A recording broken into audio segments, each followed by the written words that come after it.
Good morning, Chikwang-Sunim. Thank you for coming to BSV offers us your Dharma talk. Welcome. It's my pleasure. Thank you. Everyone knows Chikwang-Sunim, so we don't need any introductions, so it's very good. Just a few short announcements. There will be a working bee this morning starting at 1 o'clock at the backyard, so Terry or Lachlan will be the team leader. If I be able to help, please do so. There will be, Ajahn Brahmani will be here from the 8th or 9th of April. So there will be a week of non-residential retreat starting from the Friday to the 17th. So there will be no casual drops in during this week, and there will be no Sunday Dhamma, there will be no Sunday talk like this forum during the Sunday week, during the period. So the whole week, the whole period will be used for the sutta discussions. If you wish to attend the retreat, please do so by registrations. Further information, they are on the board there. So thank you very much. We shall pass to request for the High Priest.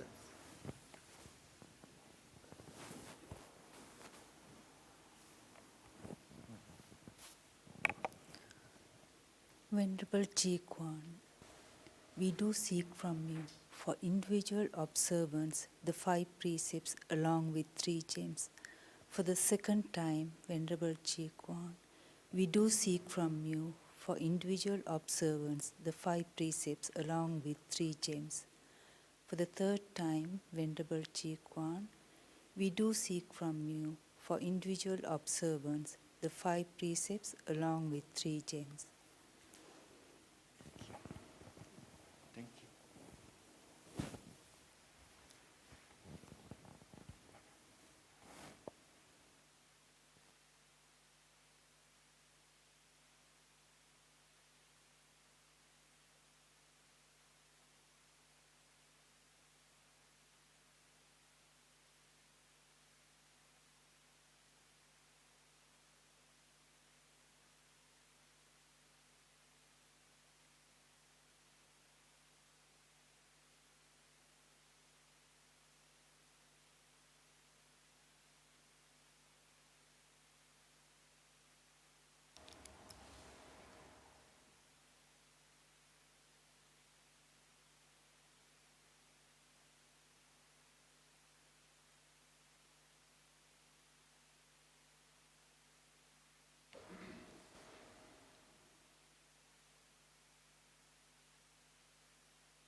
So now I will chant the homage 3 times, and then after that, if you'd like to chant it 3 times, and then we can go line by line.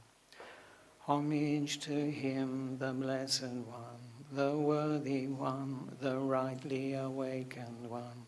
Homage to him, the Blessed One, the Worthy One, the Rightly Awakened One. Homage to him, the Blessed One, the Worthy One, the Rightly Awakened One. To him, the Blessed One, the Worthy One, the Rightly Awakened One. Homage to him, the Blessed One, the Worthy One, the Rightly Awakened One. Homage to him, the Blessed One, the Worthy One, the Rightly Awakened One. I go to the Buddha for refuge. I go to the Buddha for refuge. I go to the teachings for refuge. I go to the teachings for refuge. I go to the noble monastics for refuge. I go to the noble monastics for refuge. For the second time, I go to the fully awakened one for refuge.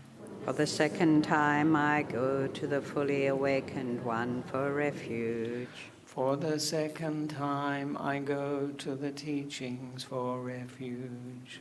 For the second time I go to the teachings for refuge. For the second time I go to the noble monastics for refuge. For the second time I go to the noble monastics for refuge. For the third time I go to the fully awakened one for refuge.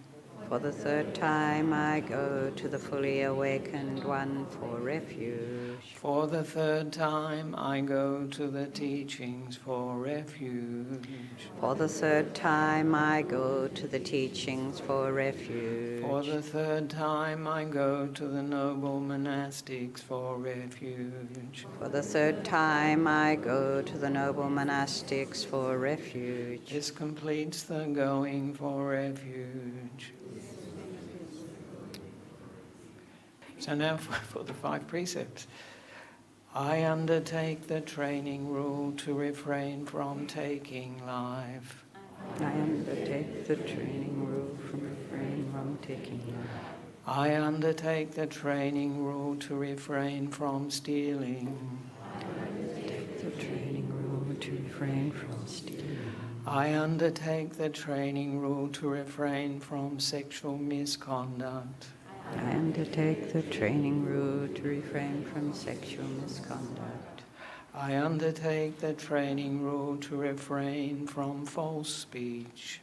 I undertake the training rule to refrain from false speech. I undertake the training rule to refrain from intoxicating drinks and substances that reduce clarity of mind. I undertake the training to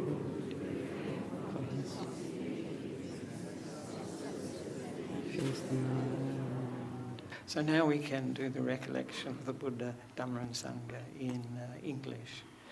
Such indeed is he, the Blessed One, is a worthy one, the fully awakened by one, himself, consummate in knowledge and conduct, the sublime one, knower of the worlds, incomparable master of those to be tamed, teacher of Davids and humans, awakened and blessed, well expounded the Dharma by the Blessed One, to be seen here and now, timeless, inviting one to come and see, leading inwards, to be understood individually by the wise.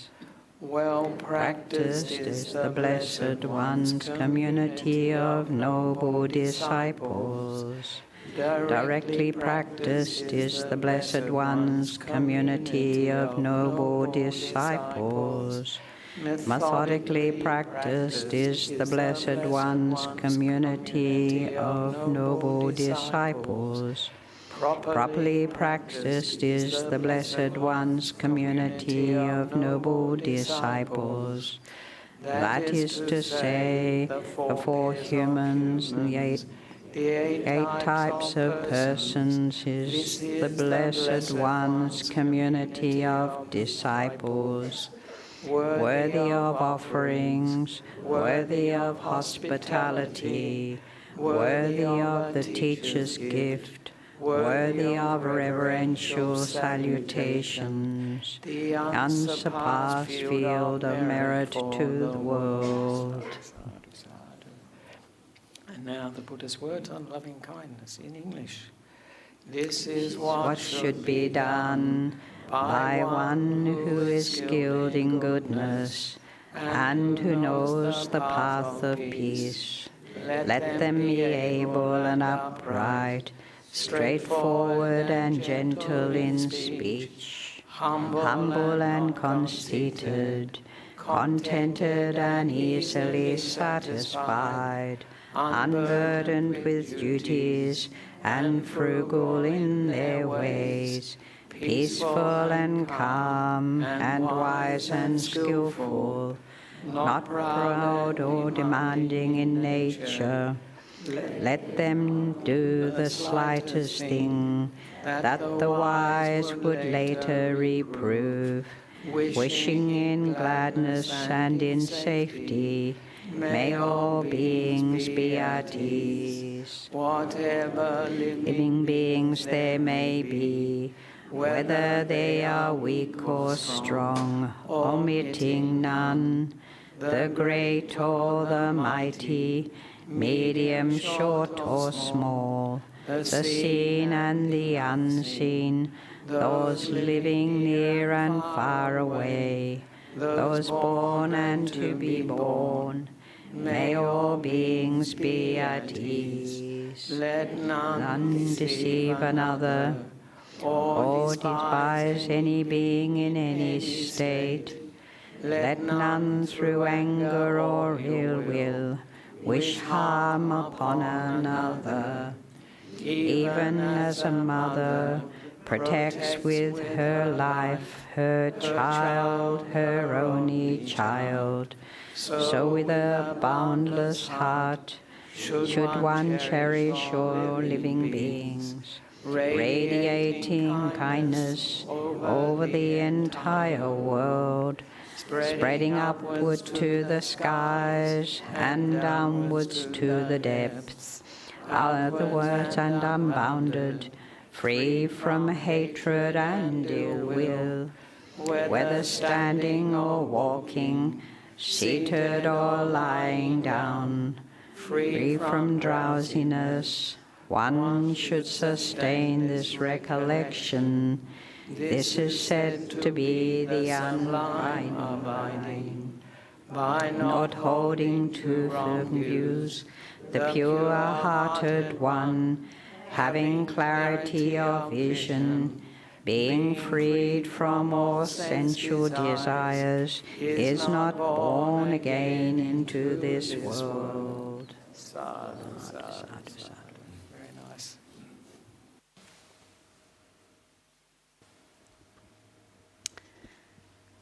So I'd like to welcome everybody who's come here today. Some of you I haven't seen for a very long time, so nice to see you here. And thank you for inviting me from BSV. Now today I want to talk about something I've talked about on different levels for many times, but today I want to talk about it from a specific perspective. So how to bring compassion into your interactions with others. And there was a very wonderful model that has been created with the Apaya community in America, with Joan Halifax, and they call it GRACE. And I will go into talking about what GRACE is, but I'll just, that's the acronym of GRACE, I will just share a little bit of what compassion is for both Theravada and Mahayana, and what it is about it that we can actually utilize. And I'm giving this talk because I came across a situation recently, which I'll touch on, that left both myself and another person a little vulnerable. The person with a lot of needs and great expectations, I don't think was fulfilled in this coming together, and nor was I. And so this has inspired this talk, and I will talk to that as we go along. So the GRACE model will help you to actualize compassion in your own life, and that the impact of this will ripple out to the benefits of people in your family and other friends and in your work colleagues, and to countless others, really. From a Buddhist perspective, compassion is the result of knowing one's part of the greater whole. That means that once we have that capacity to recognize ourselves in others and in the world, then we can also respond to the suffering and pain that arises in and around us, and this is very poignant at this time.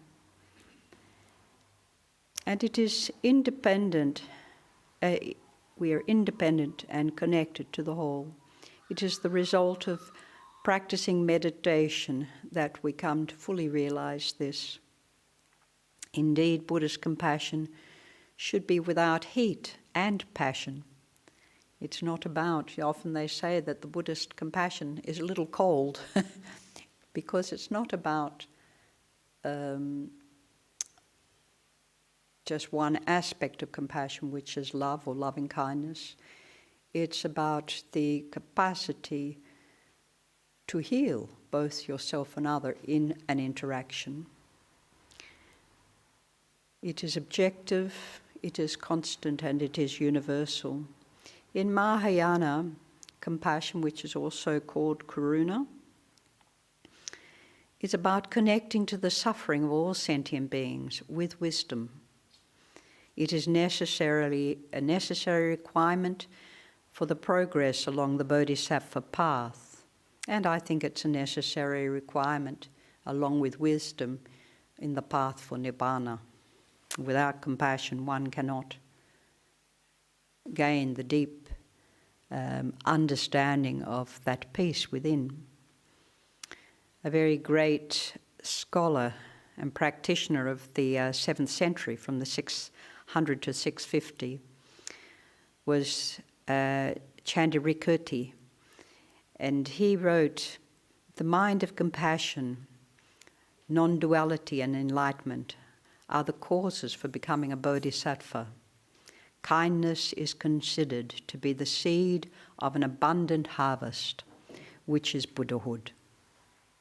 Like water that causes it to flow over a long time and ripple in the state of joy. For this reason, I will praise compassionate from the outset." He puts compassion as the foundation to all our practice and our path to awakening. In Theravada Buddhism, also this word karuna is talking to the 4 great abodes called the Brahma Viharas. Compassion is one aspect. Loving kindness, metta, sympathetic joy, is mudita, and equanimity, upekkha, make up what is the broader idea of compassion, the depth of compassion, and the activity of compassion. And also the joy. You know, we often forget that the development of compassion brings great joy, which is what I've talked about many times. The foundation, the beginning of the Bodhisattva path is that first bhumi is the bhumi of great joy. When one develops these 4 states, the Buddha counseled to radiate them out in all directions. This is a loving kindness type of meditation. He keeps pervading the first in the first direction, and the second and third and fourth, with an awareness imbued with compassion. Thus he keeps pervading above and below and all around and everywhere in every respect, all-encompassing cosmos, with an awareness imbued with compassion, abundant, expansive, immeasurable, and free from hostility and ill will. So it is not just the loving kindness meditation, it is those 4 aspects of the great abiding, the Brahma Viharas, that when we're doing loving kindness meditation, we should be actually contemplating the great suffering of the world, the great ills of the world. And particularly now, this is something in this last year, apart from what we read in the news all the time, this is something, a very lived situation for most of us in the world on some level.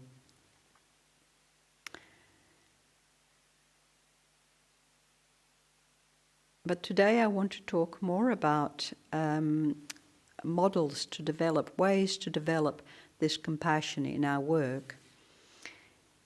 and how to overcome being judgmental, discriminative, reactive,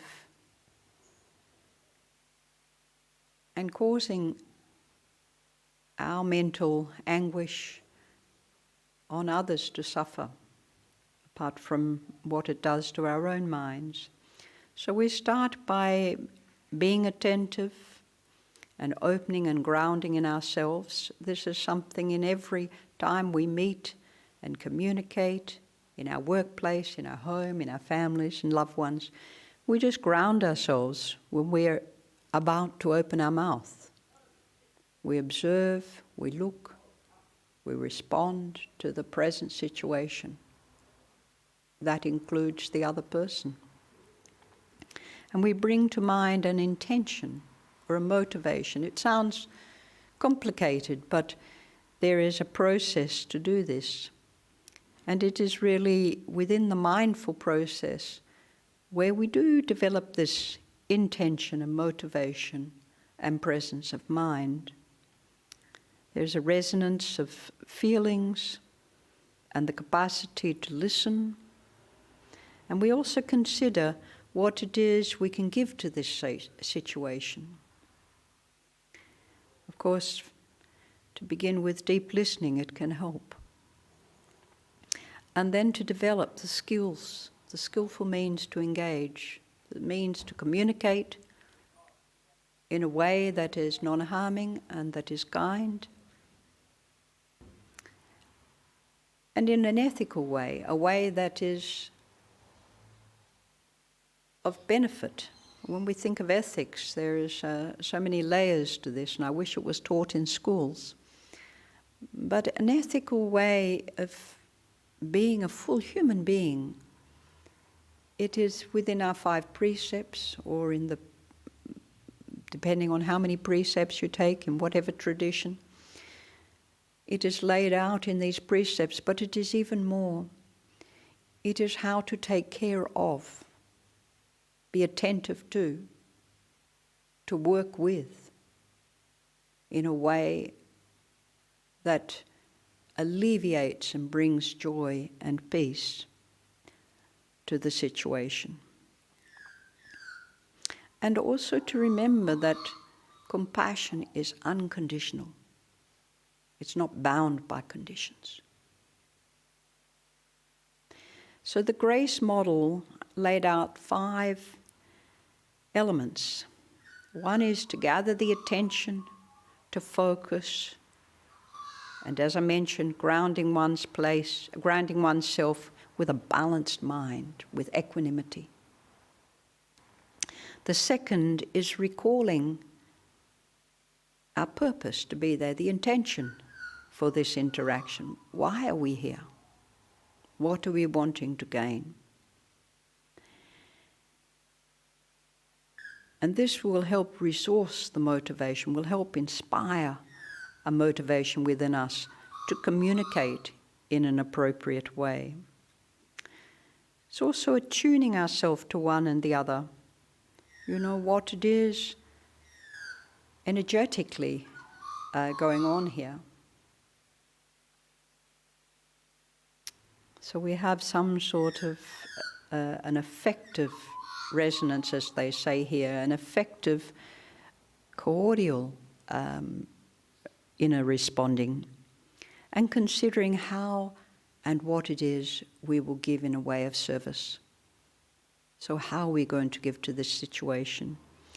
And the 5th is to engage ethically, in an enhancing way and an enabling way.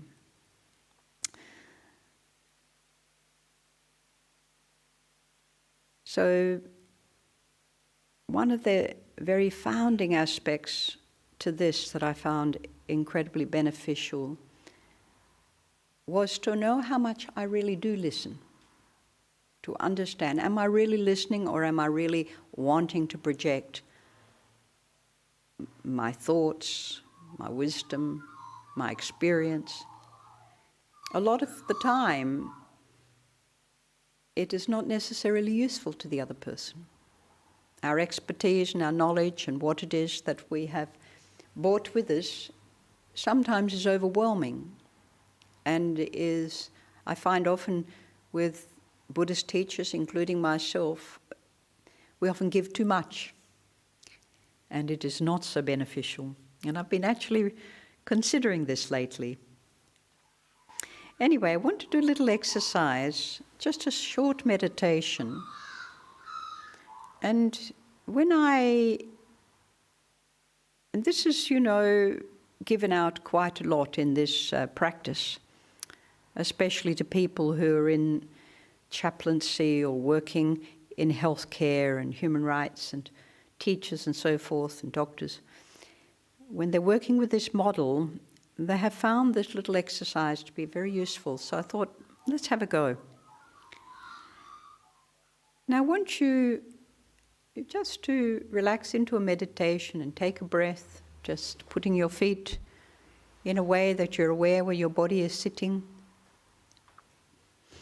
Many of you are already meditating, so just to take a deep breath and just let it go.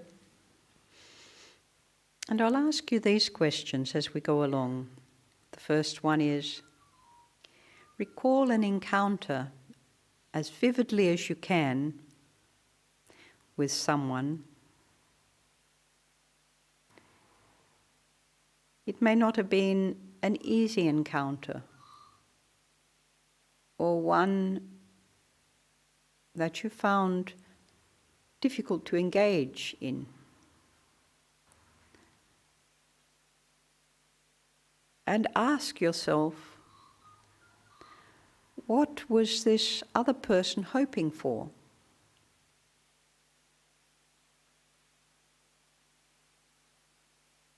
What was this other person wanting, expecting of you?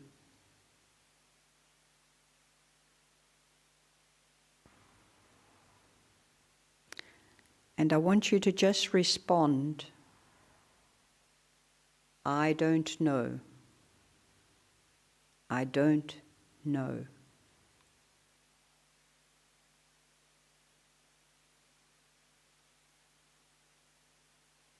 Just notice how that feels in your body with that response. You're in this engagement, in a conversation or a situation. Observing that other person, and when you ask yourself,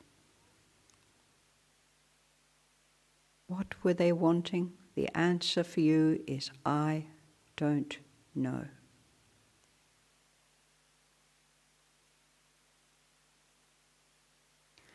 The second question, did this person trust you or believe in you? Do they trust you and believe in you?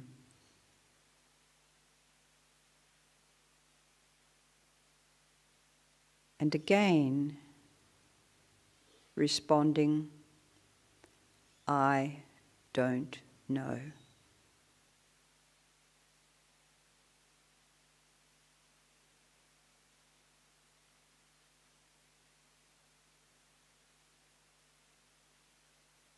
Take a couple of breaths, just breathing in. As we're breathing out, just sinking more deeply into your body. Into that I don't know mind.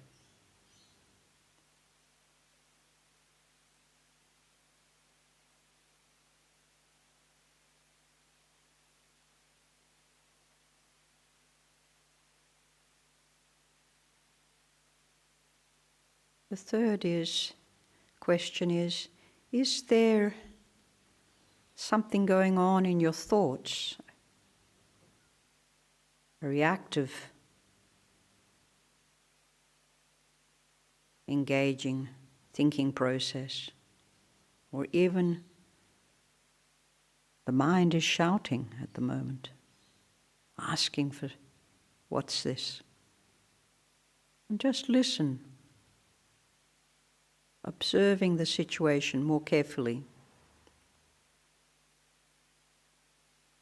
or noting the thinking mind. And again, just answer, I don't know.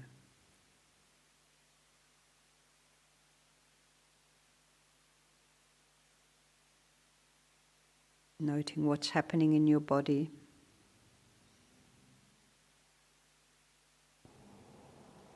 As the mind is imbued more with a not knowing.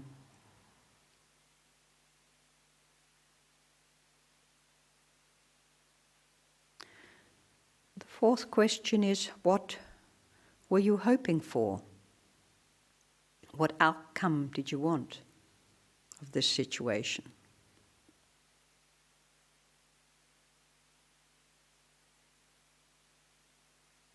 I don't know.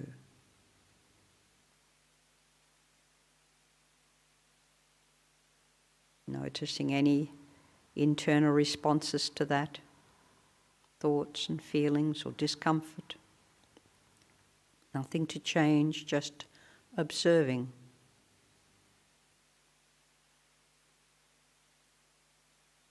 With a not knowing or an I don't know mind.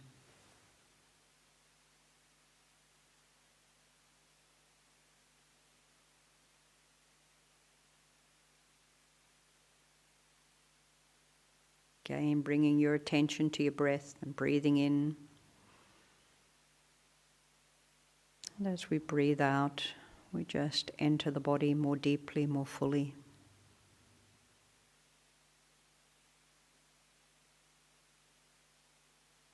Noting whether the thoughts have become more still, the body more relaxed.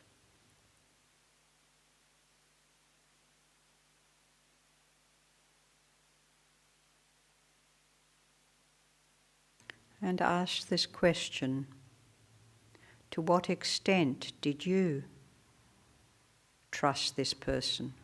Did you feel you're engaged with this person in this situation? Did you feel you're communicating in some way?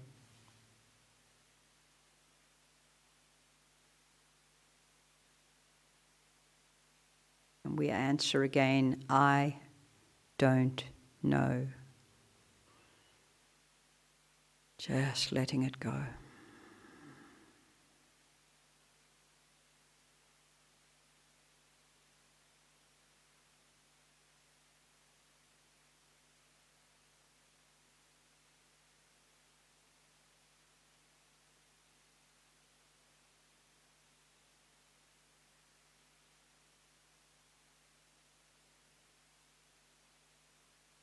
And the last question, what could be a good outcome for this person and for yourself?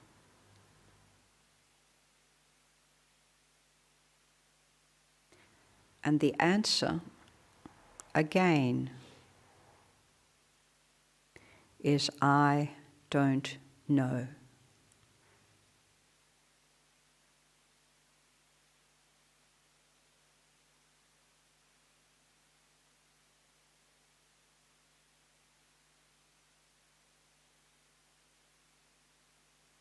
I want you to just simply reflect a little on what has happened in this space for you.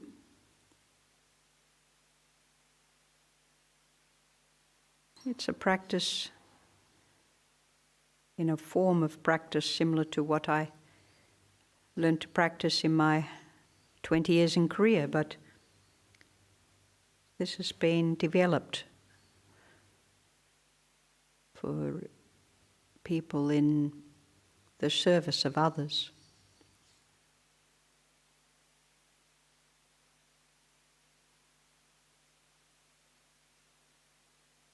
We often are left with he or she said this or that, and I said this.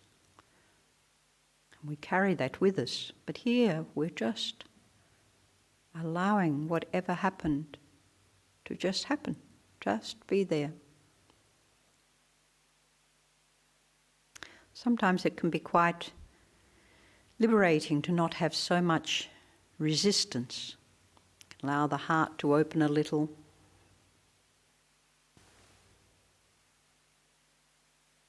More headspace rather than arguing or demanding of others' attention. And it can offer us more energy.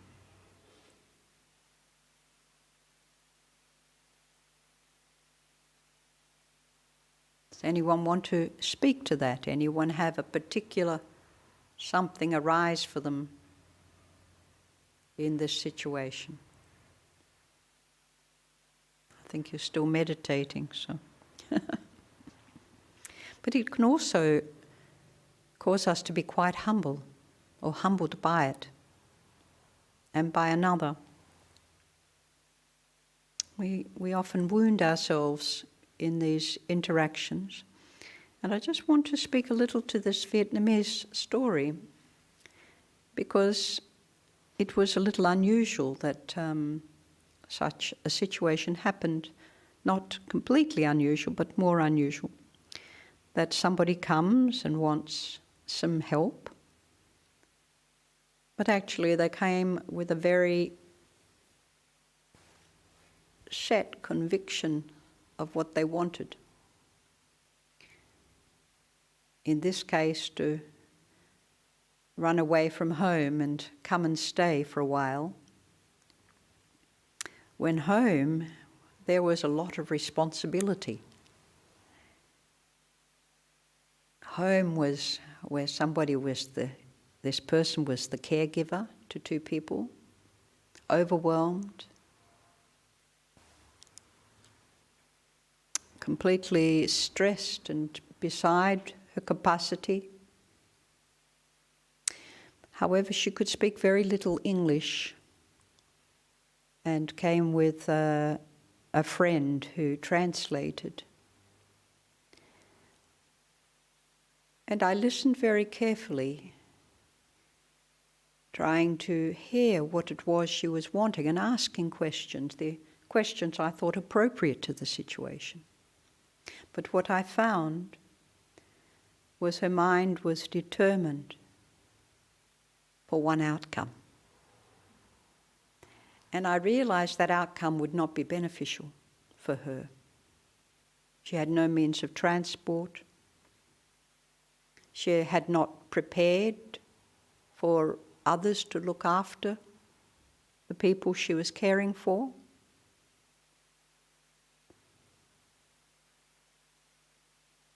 And so I had to be a little stronger than I normally would be in such a situation. Normally I would say, well, come for 1 or 2 nights, see how you are. You know, I can drive you home when you want. And I suggested that she first take care of the situation of people to look after those who depend on her. And then if she wanted a period of time, to let me know and come back. So I set up very clear guidelines of what could work and what should happen. But she was deeply disappointed. And it's interesting, that disappointment stayed with me. I carried that. Did I do the right thing? Now this can happen to all of us in whatever situation it is for us. A family member wanting something, a child wanting something, a parent to children relation are always in this situation. A child wanting to run away from home. And of course, we come to that discussion with great consideration and care and reflection. But the interesting thing was, I never heard from her again.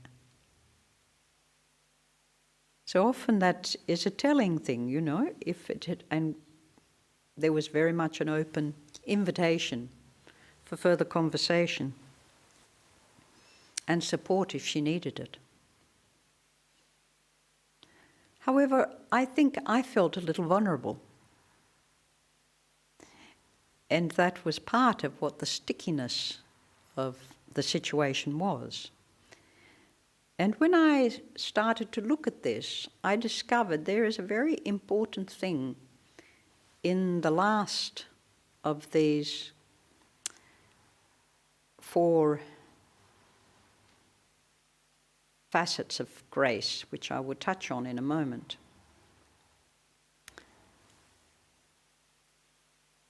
So the first one of grace is gathering your attention. It is, the capacity to be here, be present, as we all know, and just breathing in a way that makes us feel grounded and empowered in the moment, and focusing on attention. The attention is such an important thing. In meditation, we talk about attention, attention, attention.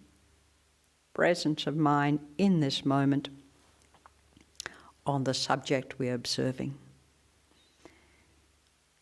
But here you can just, in a moment before you start to engage in a business relationship or in a situation that another is suffering or you're suffering, just to feel into the body, feeling the hands, the feet, the bottom on the chair, finding those spaces that just ground you a little.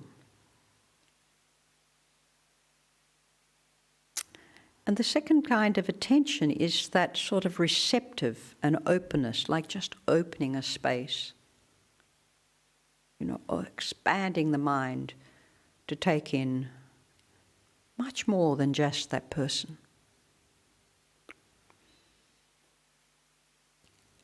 This quality of attention is, in meditation, it's something that not only broadens, but it softens the situation. It softens the body, it softens our focus.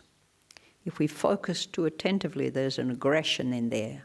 There's something that's demanding something. And in the case of this woman, that was very much her focus. A strong, aggressive, angry, and demanding situation for me to help her.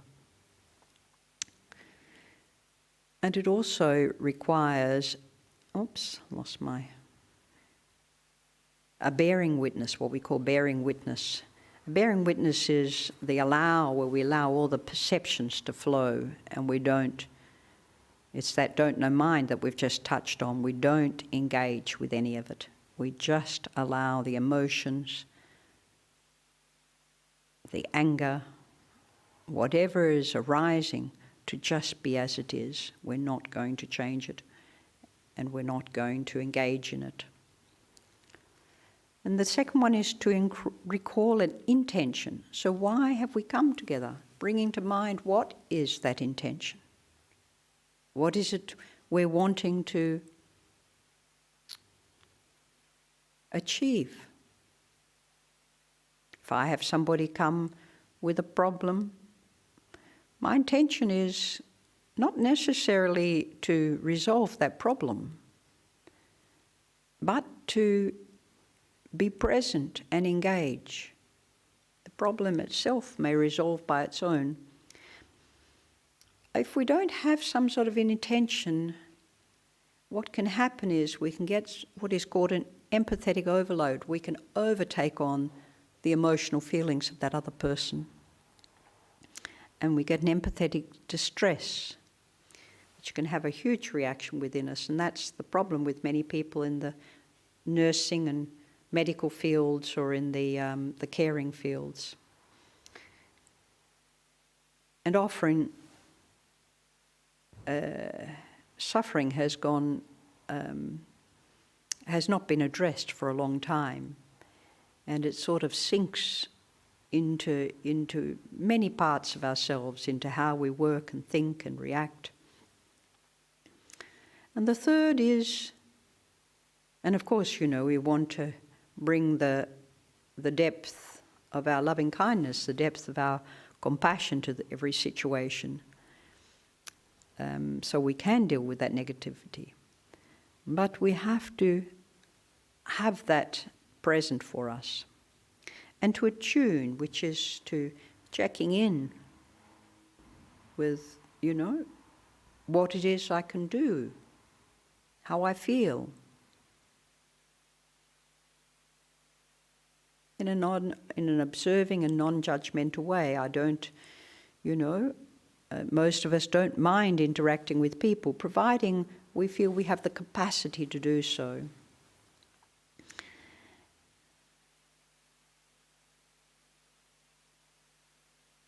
And there are actually 4 other capacities in this attunement.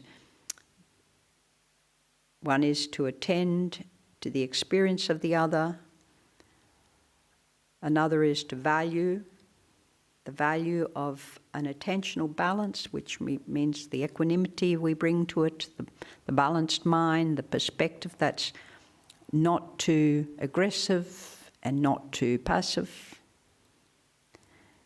To be able to clearly and vividly see into the situation, which is usually coming from the capacity to meditate and have the mind bright and clear, and a willingness to, and an ability to exchange oneself for others. This is the core primary perspective of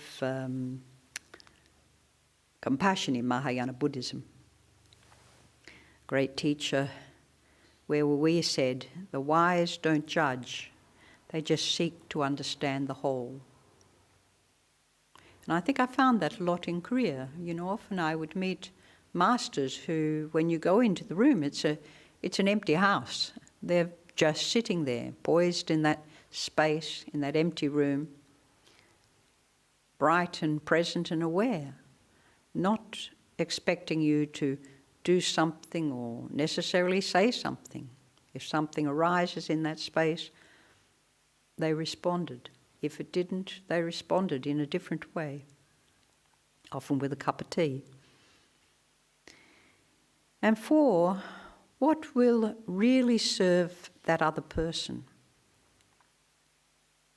That's a very interesting thing. What is it I can really do that will help that other person? Often we expend an enormous amount of energy, as I mentioned earlier, trying to change another's view or trying to impart our great wisdom on another, of which they're not receptive. So what is it?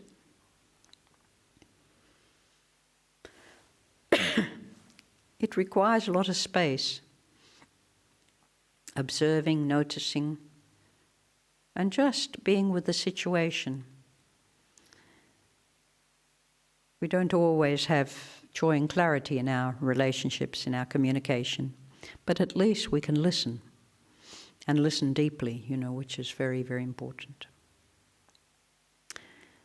When you help, you can see a situation is lightening up when you actually are helping.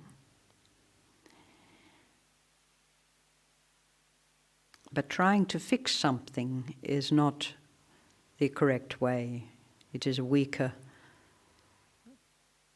means of communication. When we try to fix something, try to make it right, of course, we're always disappointed. It's like when you see something broken, we want to fix it. So it is always better to enter into the whole, allowing that which is not perfect, that which is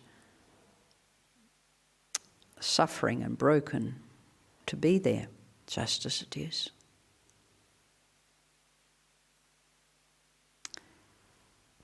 And when you work, someone who works in a situation of intense suffering, we can often become quite numb. I remember listening to one lady speaking who worked in an ambulance, and she said, there's, especially when with children and very critical situations, she did all she had to do in getting the child to the hospital. But when she got to the hospital, she realized she hadn't finished that relationship up to that point. She just turned away and continued on to the next. So she would be carrying something all the time from those experiences that had not come to some completion, which is so important. I had a situation with my dentist recently, and she was going to do a particular procedure, and then she wanted to do extra checks and x-rays. And then she wanted me to go and see a specialist to check out something, a tooth that I'd actually had work done on recently. And then after all of this, she said, really, you have teeth under those gold caps that I think probably have to come out. So here I'm arguing the point of why I need to keep my teeth in my mouth. And I don't really want to have my teeth pulled. So here I'm on the other side, where I'm the person she's trying to explain something very carefully, very caringly, and I'm not necessarily accepting it. So I had to look at this too. So in this case, compassionate action comes when we can let go of our self-interest here. Although in this case it is my teeth. So I want other views about it too.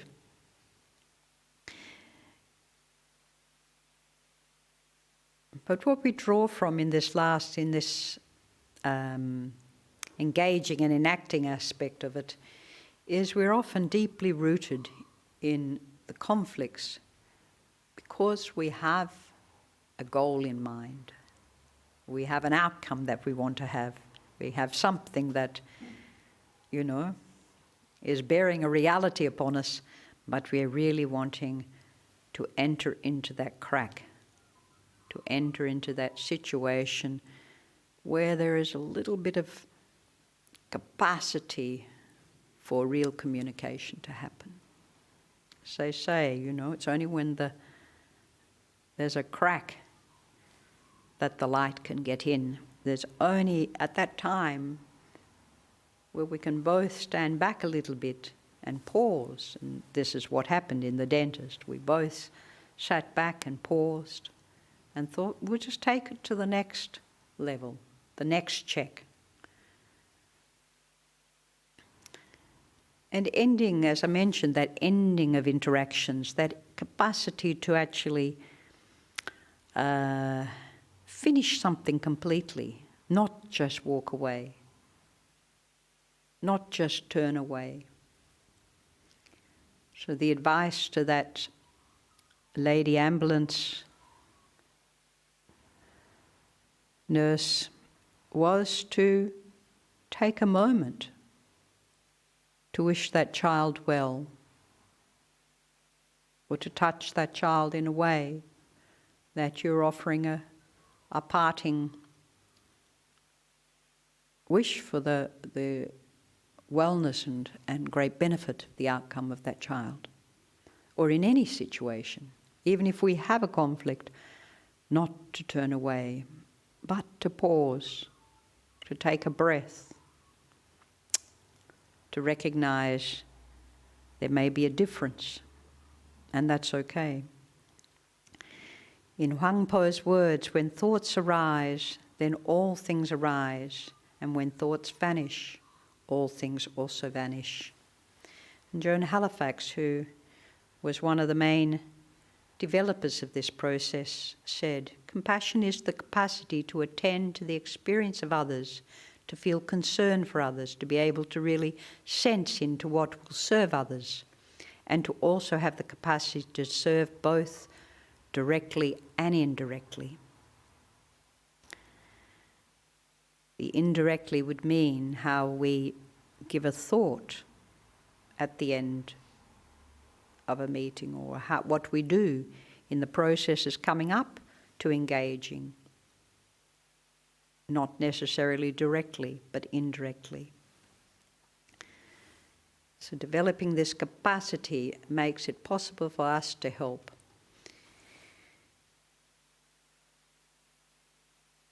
There's a few skillful ways and effective ways that compassion also helps us. Being affiliated and connected in ways, developing ways in that we haven't, beyond just the habitual distractibility that we always have, where we're always thinking and trying to work it out and trying to gain leverage for ourselves.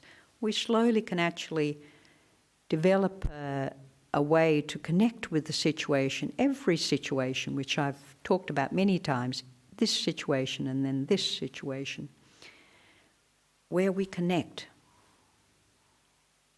We engage, we're present, we're attentive, and we're right there with it. And so in that little meditation, where you went back in a memory of engaging with somebody, by not adding anything to it, you were just connecting. Just there. The I don't know what it does, it just embraces the situation as it is, without your valuations, without your judgments or expectations. No hopes and fears and expectations. And we can sustain a very vivid, grounded insight into a situation by just that presence. She called it a grandmother's heart. A grandmother has a big heart.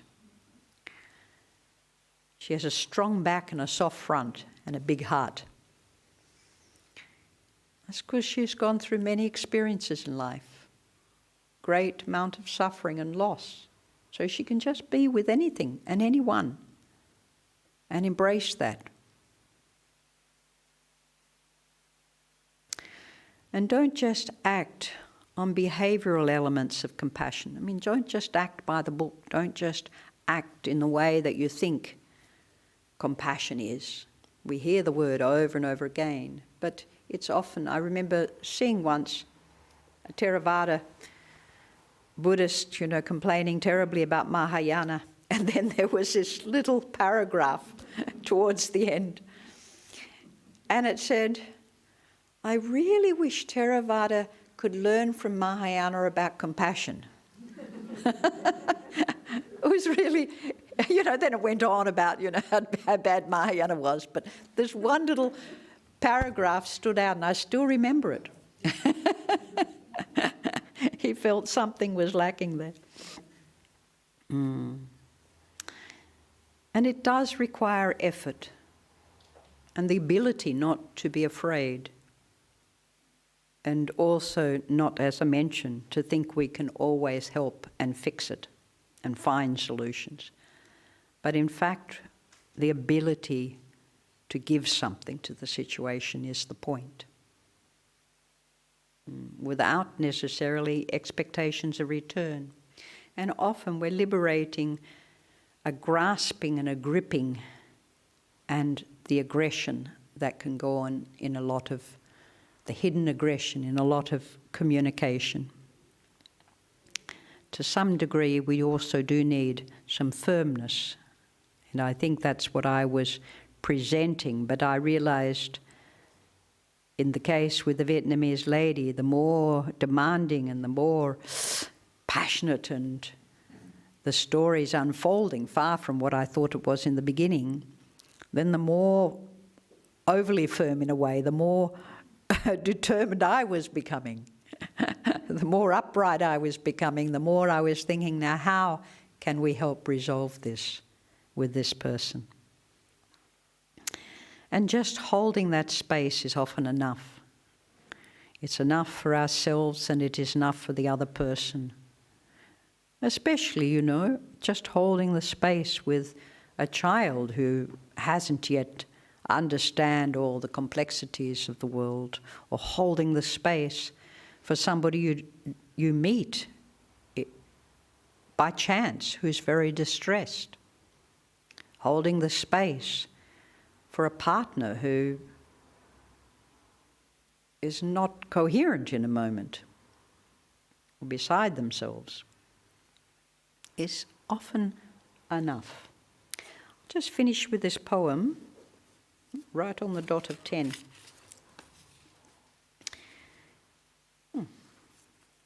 Where is it? I've occasionally read from this book, May All Beings Be Happy. It was by one of my Dharma uncles. He was a great hermit, a great poet and writer, and also became a very famous Zen master in Korea in his later life. But he lived a very frugal life, a rather hard life. He always lived in hermitages and in great simplicity, and always had an open door to people who needed to come and talk. That included me at times. He lived on the other side of the mountain to where I lived. So when I had a problem or needing a little bit of wise encouragement, I would go and he would make beautiful tea and share something very profound, often very few words again. In this poem it is called, Who is That? Behind me there is always an eye watching me carefully, without beginning or end, passing through this hazy mist of time, night or day, observing me in fine detail. There is that eye. Who is that? Do not try to confine it within the frame of language. Deeper and deeper examine who it is. Do not become estranged from that which watches you. Become one with it. In this way, your life becomes new, moment by moment. No matter what I say, whether careless or with a sincere intention, right next to me there is an ear of listening. I could give that thing a name, maybe God, or I could call it soul or Buddha nature. The words that someone says immediately open up that person's inner mind and makes it visible. Through their words, the world of their inner mind shattered and unfolds upon itself is made known to me. This self of yours, soiled and worn out by daily life, when and with what can it be restored? Grow accustomed to the habit of closing your mouth and listening carefully. So, a little bit to reflect on there today. Thank you for listening and partaking, and may it come upon you from time to time when you're engaging again. And thank you for your support. Every month I come, everyone gives a little, so I get through the next month, pay some unexpected bills. But more important is the fact that you come to the BSV, and you come and you sit and you practice together, you meditate, and you listen to Dhamma. This is the most important thing. So thank you, and I look forward to seeing you another time. Oh, there's one message. No, any questions? Oh, any questions? Oh, okay, we forgot about questions, sure. Before I forget, tomorrow night meditation, Monday night meditation will be led by Chikwang. Ah, yes, you have Tomorrow night, starting at 7:30. you have meditation, yeah. No, it will be live stream from Kinglake. Live stream from Kinglake, but you won't see me. You'll just hear me. I believe the meditation, there's no look, just listening. You can tune on to it Dhamma channel, the YouTube channel. Ah. So I don't know if there's any questions today. Everyone's been quite absorbed, just quietly listening. It was a little quieter Dharma talk today, but thank you for being with it. Many blessings to you. Sadhu, sadhu, sadhu. Thank you. Can I have a question? Yes? Yes, you can have a question. It may not be recorded, but you can have a question. This is quite a general question. Yeah. So often here, which Chikwang-Sunim has brought up just now. Can you hear me? Yeah, lift the mic so yeah. you don't have to. No, we're not supposed to touch it anyway, but it's okay. Yeah. But It's okay. it is often said that Mahayana emphasized a lot about compassion. As a result, a lot of people thought that, or a lot of people think that Mahayana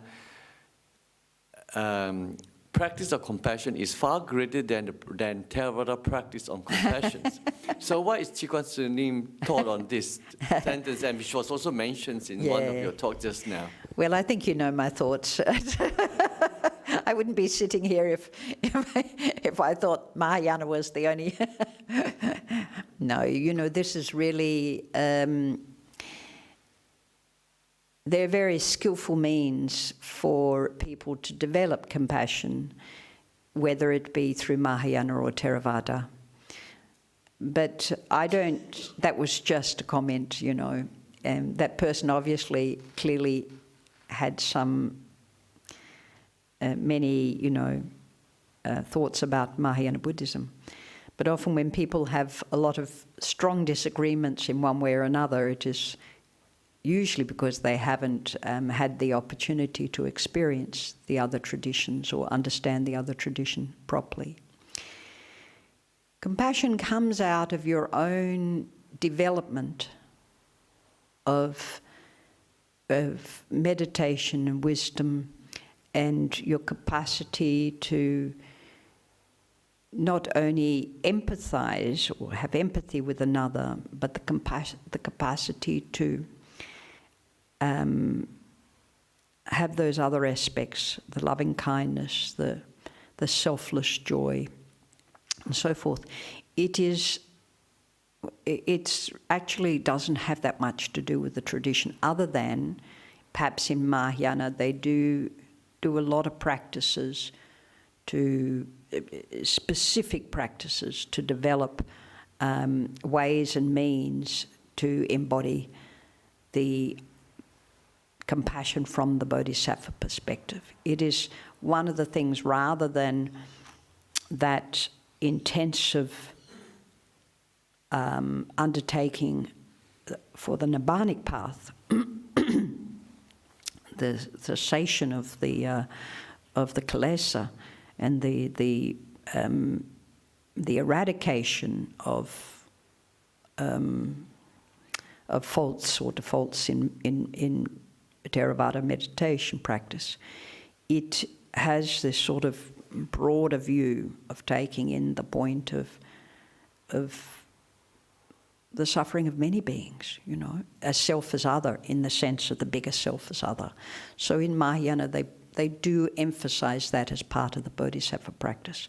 But when you actually see any great Theravada teacher, that's what they are, and that's what they're doing. You know, there's not... They're already a developed, what we'd say developed bodhisattva, you know, they're developed teacher, they're developed in their compassion, they're developed in their capacity to listen and be with and, you know, help others overcome their delusions. So I don't see it in that quite that linear way, but I do see the two paths do have certain focuses. You know, they have certain goals. But most of us, let's take where we are, right, sitting here in our lives, most of us are a little bit Mahayana and a little bit Theravada.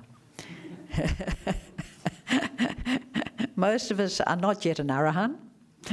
Put up your hand if you want. I certainly want to meet you. And most of us are not, you know, highly, deeply skilled bodhisattvas. But many of you sitting in front of me work in professions of great care and great support and love of other. You know, so I don't see it one against the other or one counteracting the other. I think the more that we can understand of the different traditions, then the more whole we become, the less we're going to say, oh, you know, less we're going to compartmentalize the body of Dharma, you might say, which is, you know, we're the body of Dharma. So, no, the mind is such that it develops compassion. It's a natural response when certain selfish mind states are overcome, that we respond to others as self. And it's not a Buddhist thing, you know. Jesus said, we all know that line, you know, look after your neighbour as you would like yourself to be looked after, or love your neighbour as you'd like to be loved yourself. You know, this is through all tradition. It's a human, you know, the compassion is a human, what was that line that I said? It's a sort of a human given. We should understand it. We have incredible skills compared to, you know, a variety of skills compared to most animals, most beings. And so we can use those for the benefit of ourselves and others. That's what it's about. That's what we're practicing for. So don't get upset if something sounds a little bit biased towards your tradition. Or if anything I say, which can be very easily done, you know, and I'm sure I've offended many people over the many years I've been sitting here. You know, for many years I gave these pretty dry Zen talks, and I tell you, there were 3 or 4 in this room that would get them. And still people came to listen. One person said to me, well, I have no idea what you're talking about, but it seemed fascinating, or it sounded really interesting, you know. So I don't get offended too much. Thank you.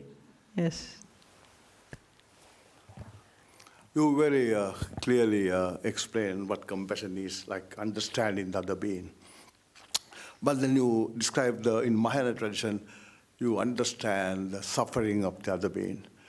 Now, what I understand, compassion is just understanding the other person, exactly. Yeah. But when you understand the suffering, then you do something for that. But you can also be understanding the joy or happiness of other person. That's right. Because we normally do something for somebody when you see suffering of other being. Yeah. So very often we relate the compassion to what you do after having understood the suffering. If you go to a soup kitchen and make some soup, people say that is compassion. If you give some money, that's compassion.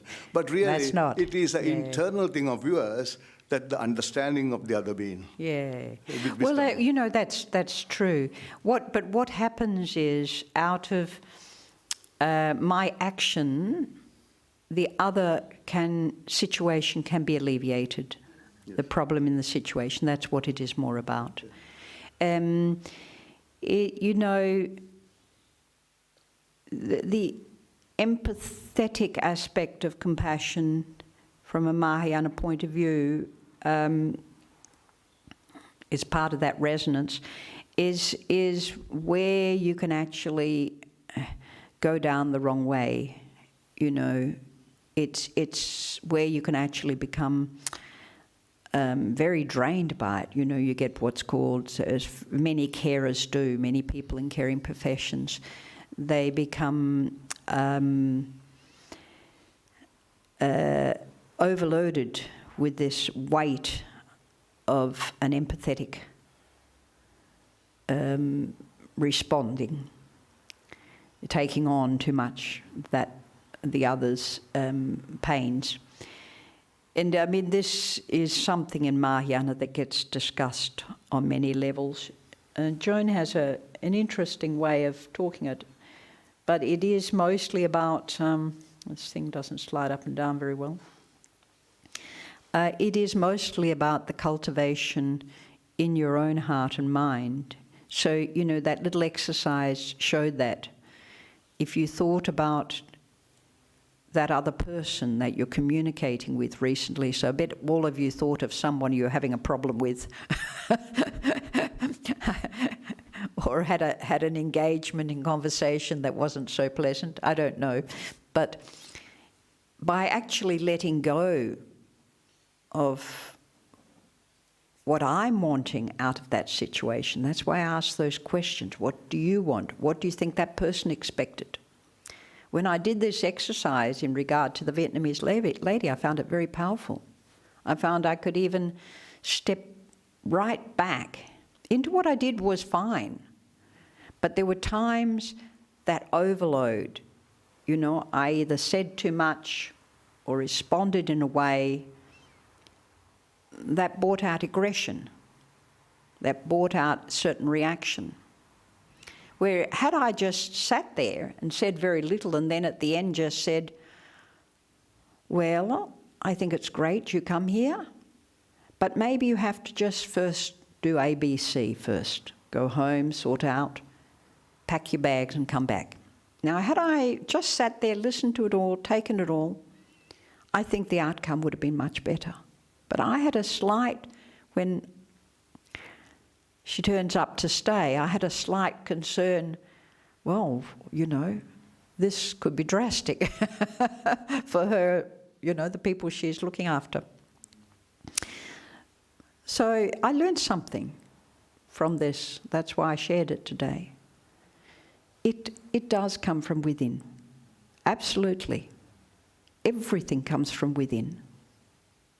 But it also comes from our response and our relationship. It's never one-sided. And it's much more subtle than that, as you learn in meditation. You know, we sat in Korea, the person who sat next to me was less than a foot away. The cushions almost met. And we sat there 3 months, 12 to 16 hours a day meditating, eating, sleeping in this place. So you get to know everything going on in that hall with 30, 40, 50 in a hall at one time for 3 months.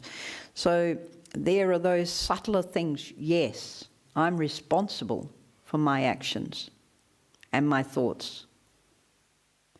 But you do get to know the other very clearly.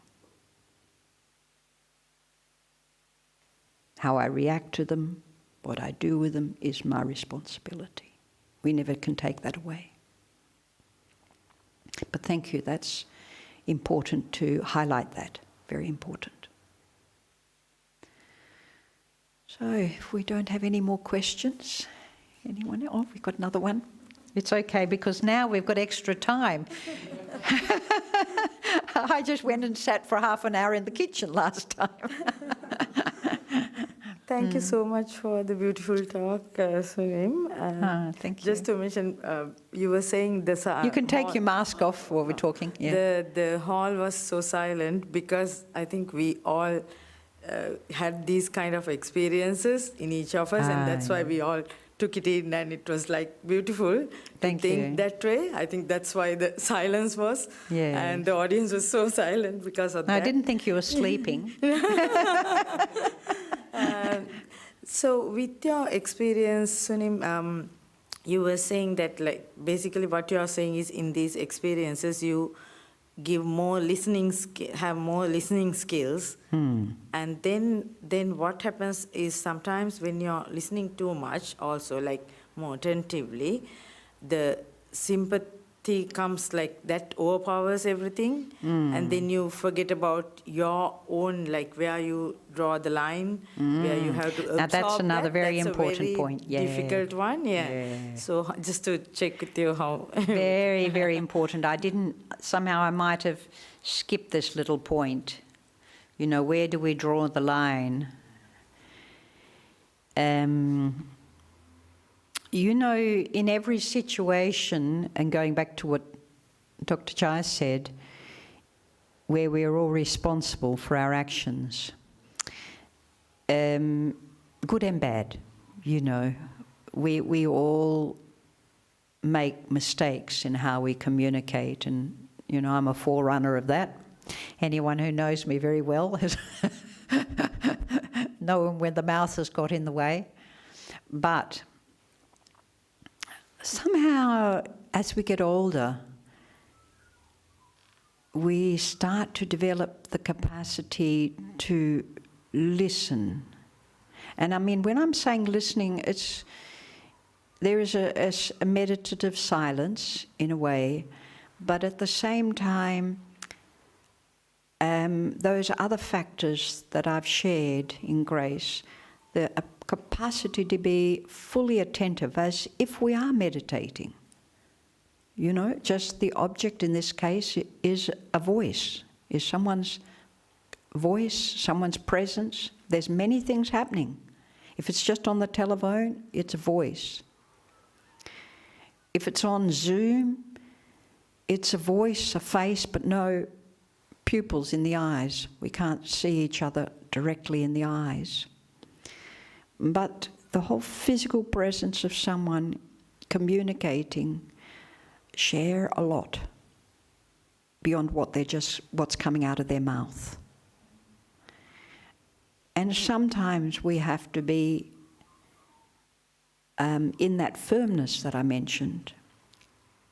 We have also to create boundaries, protection.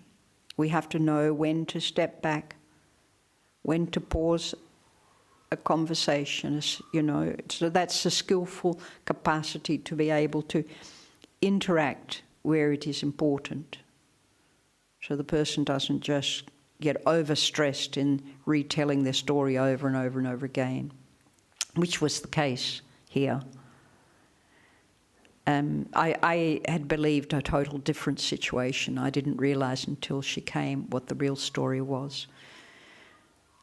But there's cultural aspects that we may not understand. And I know what that's like to live in a culture a long time and not understand, you know. We have this word, it's gone from my head. But anyway, it's a word that means nunchi. Nunchi means that you have all the senses open all the time to try and calculate what you're supposed to do, how you're supposed to respond in any situation. So I was known for having nunchi manta, mean having a lot of nunchi, a lot of this capacity. I was like just this globe because I didn't know. I didn't know what they're talking about. I didn't understand the culture, and the mannerisms. I didn't know if they were angry. I used to think, why are they fighting all the time? And I said to somebody when this occurred, and they said, well, they're talking about the weather. No one's fighting here. It was a passionate engagement about the weather. Now, can you believe it? I said, all this time I thought, you know, this language is about people being aggressive. I mean, in a way, there is a little bit of that too in that culture. But there is a level, you know, that's different to our level. And so there are these other nuances, these other situations that imbue everything. And there is a time to step back, even to walk away.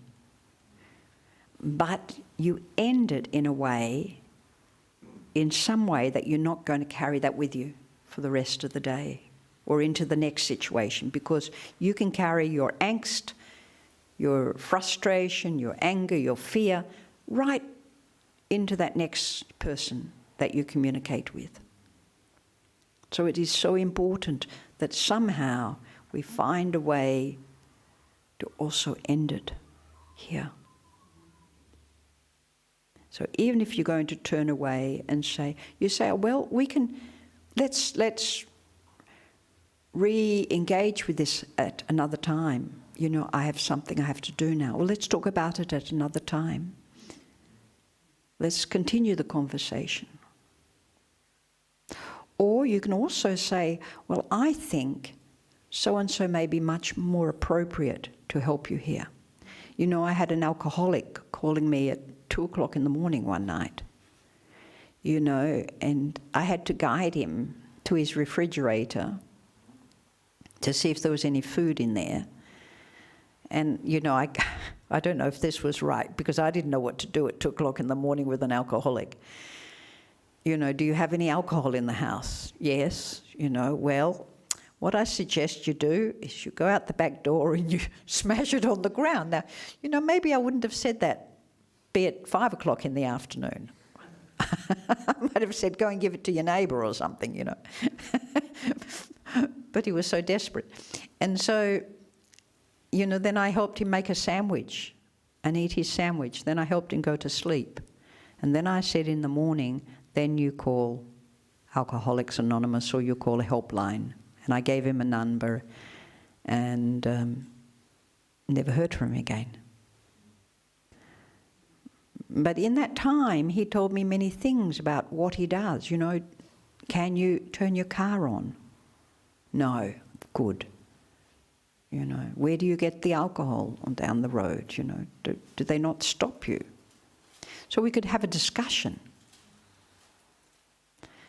So, you know, that's not affecting me. You know, I'll listen to someone at 2 o'clock in the morning, but I wasn't that skilled about what to do. I'm a little bit more skilled now. It was many years ago. So there are times, and I did think, oh, did I do the right thing?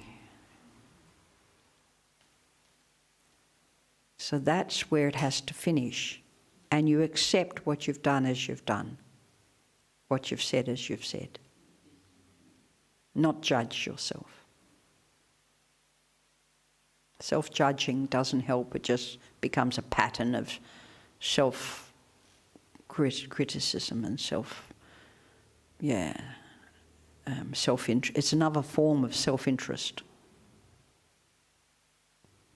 You know, self-empowering in a way, sort of, but it's not skillful. But thank you for that question, very important one. Boundaries are important. And actually, if something is a concern or out of your depth, you don't go there in the beginning. You give them advice of where they can get help or who to communicate with. That's the most skillful. Something you feel not sure about, you don't go there. Thank you. So, enjoy the rest of your day. If you have time, please come and share a meal. Thank you.